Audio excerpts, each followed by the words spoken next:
લસણની સિઝનમાં આખું વર્ષ લસણને કઈ રીતે સ્ટોર કરવું ને એની 5 રીત આજે હું તમારી સાથે શેર કરું છું. હેલો ફ્રેન્ડ્સ, સુપર મેજિક રસોઈમાં મિત્રો હું આપનું સ્વાગત કરું છું. આજે હું લસણને આપણે આખું વર્ષ 4 થી 5 રીતે કઈ રીતે સ્ટોર કરવું ને એનો વિડીયો લઈને આવી છું. ગમે તો લાઈક કરજો, શેર કરજો, નવા મિત્રો સબસ્ક્રાઈબ કરવાનું ના ભૂલતા અને બાજુમાં રહેલ બેલ આઇકનને પણ પ્રેસ કરી દેજો જેથી કરીને લેટેસ્ટ વિડીયોની માહિતી મળતી રહે અને હાઈપ બટનને પણ પ્રેસ કરજો એટલે અમુક પોઈન્ટ મળતા રહે.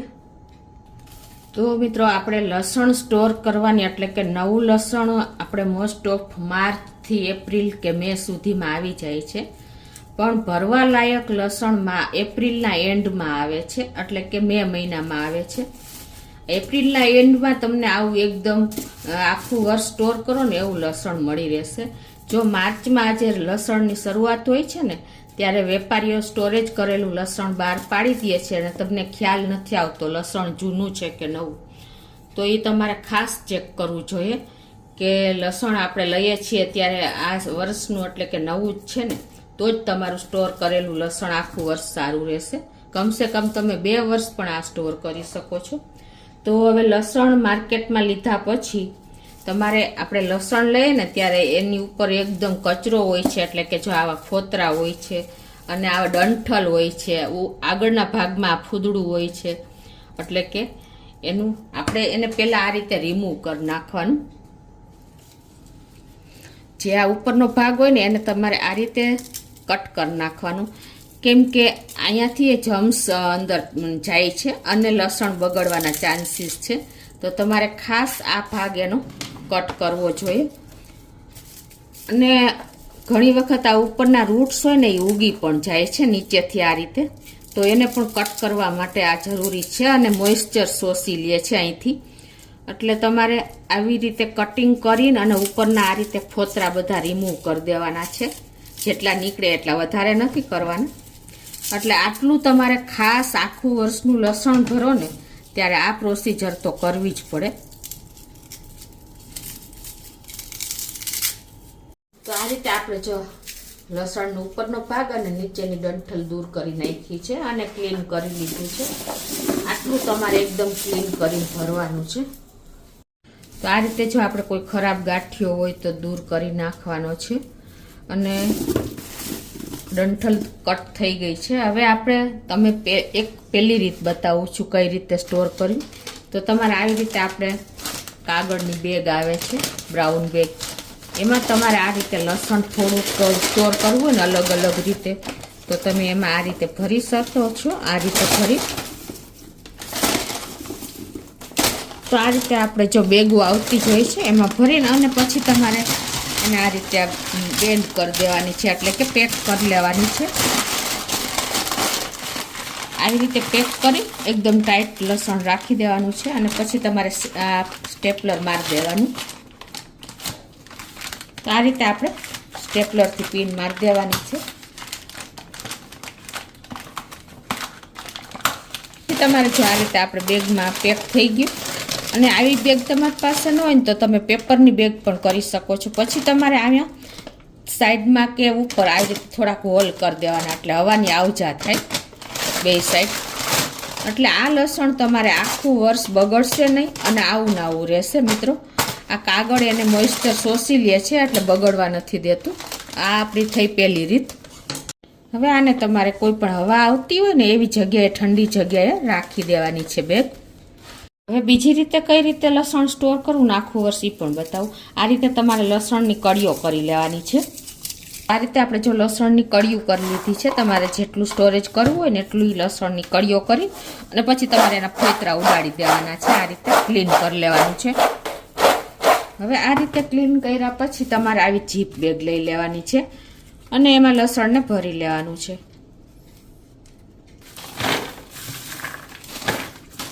આવી રીતે ભરી અને પછી તમારે જીપ બેગને પેક કરી દેવાની છે. અને આ બેગને તમારે આ રીતે એકદમ પેક કરીને એર કાઢી લેવાની છે અને ફ્રીઝરમાં રાખી દેવાની છે.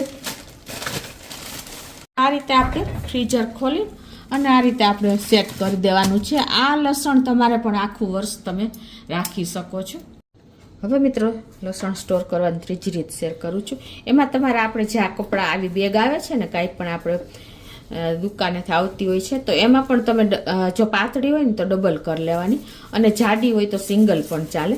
તો એમાં પણ તમે આ રીતે લસણ ભરી લેવાનું છે. આ રીતે બેગ ભરીને અને તમારે આને પણ આપણે સ્ટેપલર મારવું હોય તો મારી શકો છો, અને કાં તમારે એનું આગળનો ભાગ દોરીએથી બાંધી દેવાનો. તો આ રીત પણ તમને અનુકૂળ આવશે. આવી રીતે તમે અલગ અલગ રીતે સ્ટોર કરશો ને લસણને, તો બધું લસણ એકી સાથે નહીં બગડે. અને આને પણ તમે કોઈ ઠંડી જગ્યાએ હવા અવર જવર થતી હોય ને એવી જગ્યાએ રાખવાનું છે. મિત્રો લસણ સ્ટોર કરવાની ચોથી રીત શેર કરું છું કે આપણે જો આવી બોરી આવતી હોય છે, એટલે કે કોથળી આવતી હોય છે, એકદમ નેટવાળી હોય છે આ, એટલે આમાં હવા આવજા થતી હોય છે, તો તમે આમાં લસણને ભરી શકો છો. જો તમારે ક્વોન્ટિટી હોય ને ઝાઝી, તો આ રીતે તમારે આમાં લસણને ભરી લેવાનું છે.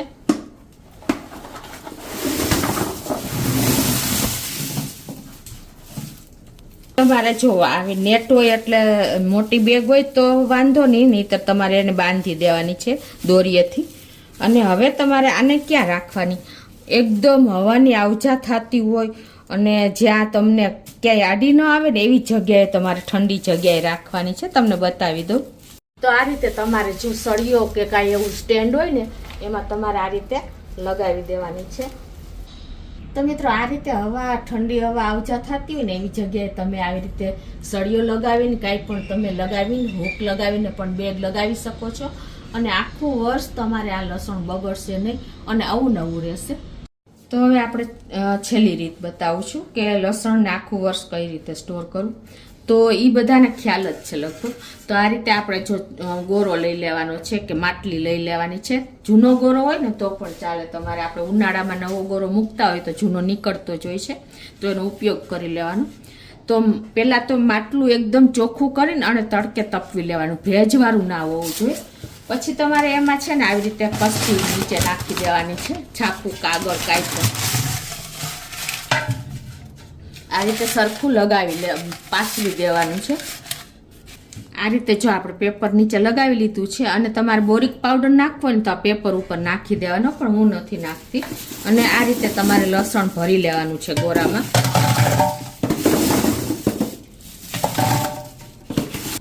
આ રીતે જો આપણે ગોરો ભરી લીધો છે લસણનો. હવે તમારે કાંઈ નથી કરવાનું, ખાલી એકદમ કોટનનું કપડું હવા આવજા થાય ને એવું કપડું તમારે આ રીતે ગોરા ઉપર રાખી દેવાનું છે, અને એને આવી રીતે ગાંઠ મારીને કે દોરી બાંધી દેવાની છે.